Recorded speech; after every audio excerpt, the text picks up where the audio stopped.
Assalamualaikum warahmatullahi wabarakatuh. Nama saya Maya Amelia. Saya dari kelompok 3 Biokimia Vitamin ingin mempresentasikan atau menjelaskan materi saya tentang sejarah vitamin, definisi vitamin, dan pengertian vitamin. Kita mulai dari sejarah vitamin. Sejarah vitamin menurut Hopkins melakukan penelitian sekitar tahun 1906 sampai 1912 di Inggris.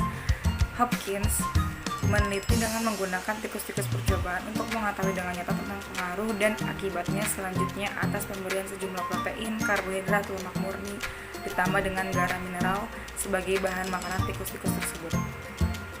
Permulaannya, tikus-tikus tersebut menjadi sakit dan selanjutnya mati. Selanjutnya diperoleh petunjuk bahwa dengan memberi susu sebanyak 1/3 sendok teh kepada tikus percobaan, binatang percobaan ini dapat bertahan untuk hidup dengan menambah ekstra alkohol dan dari susu yang dikeringkan atau ekstrak sayur-sayuran pada satu makanannya. Dari hasil penelitiannya di atas, Hopkins dapat mengemukakan kesimpulan bahwa bahan makanan yang keadaannya masih segar mengandung berbagai zat esensial guna pertumbuhan tubuh. Dan selanjutnya ada penelitian dari Fang sekitar tahun 1912. Dalam penelitiannya telah menemukan jenis zat tergolong senyawa amine dari dekak padi yang berpengaruh besar pada proses tubuh. Zat tersebut selanjutnya dikemukakan agar diberi nama vitamin, yang kemudian dikelompokkan menjadi zat-zat yang terkandung dalam larutan air dan zat-zat yang terkandung dalam larutan lemak.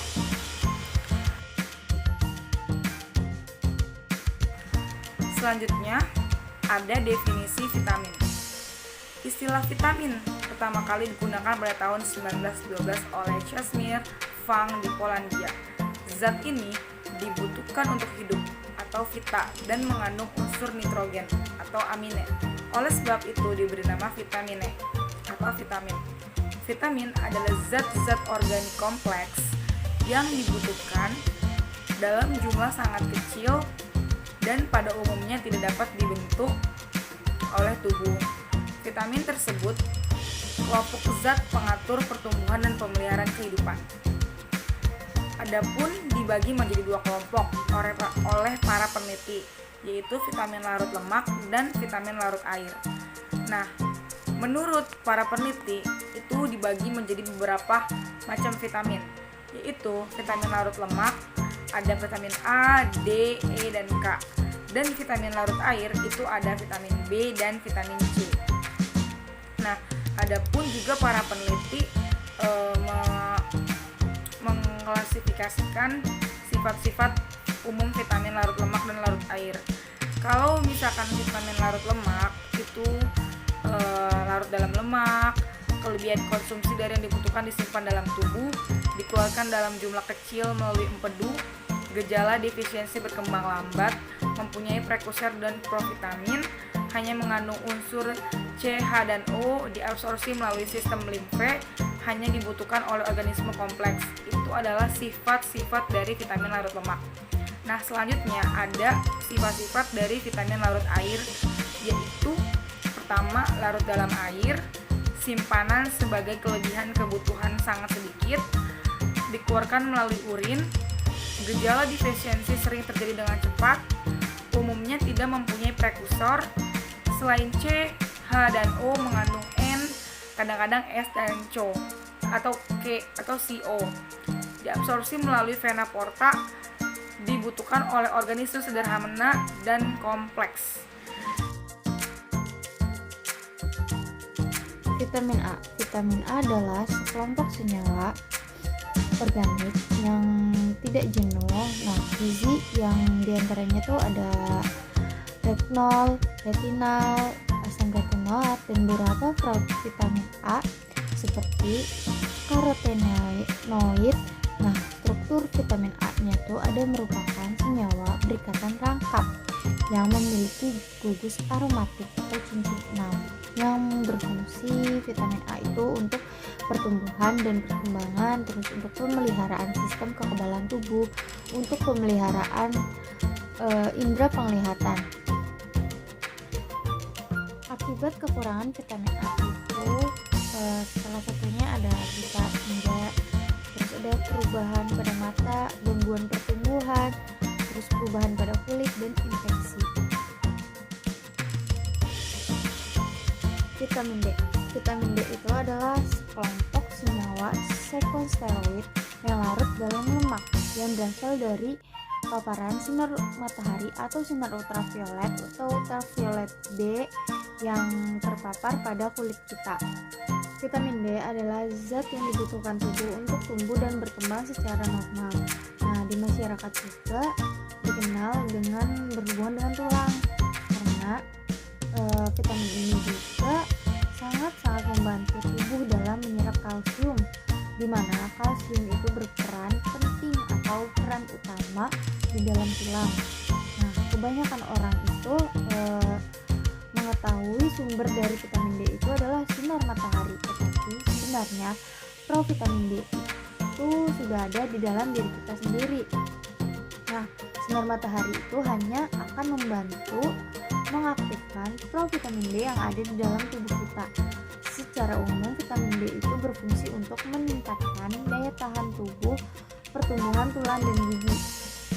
Terus vitamin D itu ada dua bentuk aktif. Yang pertama itu ada vitamin D2 atau yang disebut ergokalsiferol dan vitamin D3 yang disebut kalsiferol. Nah, vitamin D2 itu berasal dari ragi atau tumbuh-tumbuhan, tanam-tanaman. Terus bisa juga berasal dari jamur yang terkena sinar ultraviolet. Nah, kalau vitamin D3 itu berasal dari turunan senyawa 7-dehidrokolesterol. Vitamin ini paling banyak ditemukan pada kulit manusia yang terkena paparan sinar matahari pada pagi hari. Nah, tubuh tuh akan mengolah vitamin D secara alami dan kebanyakan bentuk dari sinar matahari itu adalah bentuk vitamin D3. Nah, vitamin D3 juga bisa ditemukan pada makanan yang berasal dari ikan. Terus fungsi dari vitamin D itu ada lagi dapat membantu pengerasan tulang dengan cara mengatur agar kalsium dan fosfor itu tersedia dalam darah untuk diedarkan dalam proses pengerasan tulang. Terus dapat mengurangi risiko penyakit kronis seperti osteoporosis, penyakit jantung, kanker, penyakit ginjal. Terus vitamin D juga dapat dari makanan kuning telur, krim, mentega, minyak ikan, daging hati, terus dan sinar matahari yang akan mengaktifkan provitamin D yang ada di dalam tubuh kita. Nah, vitamin D ini tidak boleh dikonsumsi berlebihan atau hipervitaminosis, atau tidak boleh juga kekurangan atau defisiensi. Nah, kalau misalkan kekurangan atau kelebihan itu terjadi dapat menyebabkan beberapa penyakit. Hipervitaminosis, vitamin D itu yang pertama ada dapat menyebabkan mual, muntah, gagal ginjal, sakit perut, peningkatan kalsium. Nah, dalam darah tuh dapat mengganggu pencernaan, haus yang berlebihan, dan pusing. Terus juga bisa menyebabkan tulang itu keropos karena vitamin K2 yang menjaga kalsium dalam tulang itu akan terganggu. Terus ada defisiensi atau kekurangan vitamin D itu dapat menyebabkan rakitis. Nah, rakitis itu pelunakan tulang pada anak-anak yang bisa menyebabkan patah tulang dan kelainan bentuk. Terus ada osteomalacia. Osteomalacia itu sama seperti rakitis, tapi terjadi pada orang dewasa. Dan osteoporosis. Osteoporosis itu kondisi di mana kualitas kondisi tulang itu menurun yang menjadikan tulangnya tuh keropos dan retak. Lalu ada vitamin E atau tokoferol. Tokoferol merupakan salah satu jenis vitamin yang larut dalam lemak dan sebagian besar pelarut organik, tetapi tidak larut dalam air. Vitamin E ini berfungsi sebagai antioksidan dalam lemak dan mudah memberikan hidrogen dari gugus hidroksili OH pada struktur cincin ke radikal bebas. Nah, selain fungsi vitamin E ini selain sebagai antioksidan juga sebagai berperan dalam sintesis DNA, merangsang kekebalan, lalu dapat mencegah penyakit jantung koroner, serta dapat melindungi sel darah merah dari hemolisis. Apabila tubuh kita kekurangan vitamin E, maka akan terjadi beberapa gangguan seperti kerusakan sel darah merah, lalu anemia atau kekurangan sel darah merah, terus ada degenerasi, terus sindroma neuroglik, dan gangguan penglihatan dan pembicaraan, gangguan bicara. Terus untuk agar tubuh kita tidak kekurangan sumber vitamin E, maka kita perlu mengetahui bahan makanan atau makan apa saja yang merupakan sumber vitamin E tersebut. Nah, salah satu sumber vitamin E itu ada minyak nabati, ada kecambah, sayuran berwarna hijau, terus kuning telur, terus lemak susu, dan kacang-kacangan, dan mungkin masih banyak lagi. Lalu ada vitamin K. Vitamin K juga merupakan salah satu kelompok vitamin yang larut dalam lemak. Vitamin ini merupakan kelompok senyawa yang terdiri atas filokinon dan menakinon. Filokinon itu yang terdapat dalam tumbuh-tumbuhan, dan menakinon itu yang terdapat dalam minyak ikan dan daging. Fungsi vitamin K sendiri itu antara lain berperan dalam proses pembentukan darah, terus mampu mengikat ion kalsium yang terdapat dalam jaringan tulang dan gigi. Lalu untuk perkembangan otak juga bisa. Terus apabila tubuh kita kekurangan vitamin K itu dapat menyebabkan seperti darah kita itu sukar membeku, dan bila ada luka di tubuh kita, dan pada saat kita melakukan operasi atau setelah itu bisa saja kita mengalami pendarahan karena darah suka membeku tadi. Untuk itu agar terhindar dari kekurangan asupan vitamin K ini, maka kita harus memperbanyaknya. Nah, sumber vitamin K ini antara lain terdapat dalam beberapa makanan seperti hati, sayuran daun berwarna hijau seperti bayam, terus kacang buncis, kacang polong, kol dan brokoli, dan banyak lagi. Vitamin C, asam askorbat, adalah kristal putih yang mudah larut dalam air. Vitamin C terdapat dua bentuk, yaitu L-asam askorbat bentuk reduksi dan L-asam dehidroaskorbat bentuk teroksida.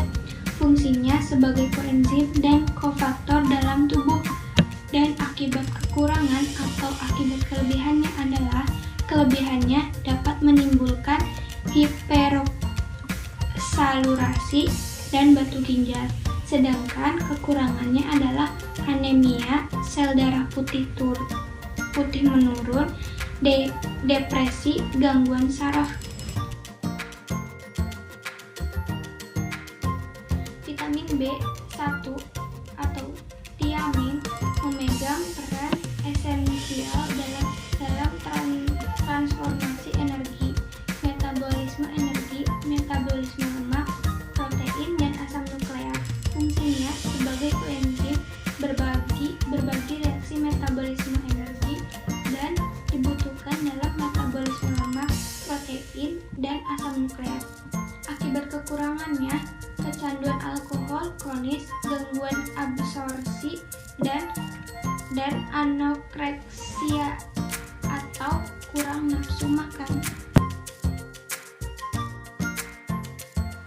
Lalu ada vitamin jenis vitamin yang larut dalam air. Vitamin B2 ini berfungsi sebagai komponen koenzim flavin adenin dinukleotida atau FAD dan flavin mononukleotida atau FMN. Fungsi dari vitamin B2 sendiri itu antara lain berperan dalam reaksi oksidasi reduksi di dalam sel sebagai pembawa hidrogen dalam sistem transport elektron dalam mitokondria, lalu berperan dalam proses sintesis DNA, terus berperan juga dalam oksidasi berbagai tahap metabolisme glukosa dan asam lemak. Juga diperlukan untuk pertumbuhan, penglihatan, dan kesehatan kulit. Apabila tubuh kita kekurangan vitamin B2 ini, maka akan menyebabkan beberapa dampak pada tubuh kita. Pada dasarnya itu kekurangan gizi dan juga ada anemia, terus sariawan juga bisa, terus gejala-gejalanya itu dari kekurangan itu ada mata merah sama infeksi mulut. Untuk mencukupi asupan vitamin B2 sendiri itu bisa kita dapat dari sumber vitamin B2 itu sendiri, yaitu terdapat dalam makanan hewani ataupun nabati. Salah satunya antara lain itu ada susu, keju, hati, daging dan sayuran berwarna hijau, dan mungkin masih banyak lagi. Vitamin B6. Vitamin B6 terdapat di alam dalam 3 bentuk, yaitu piridoksin, piridoksal, dan piridoksamin. Berperan dalam bentuk fosforosial, PLP, dan PMP sebagai koenzim dalam transmisi dekarboksilasi dan reaksi dalam metabolisme protein. Berikut akibat kekurangan vitamin B6. Yang pertama, gejala gangguan metabolisme, kedua, kerasukan sistem saraf, dan yang ketiga, gangguan pertumbuhan fungsi motorik.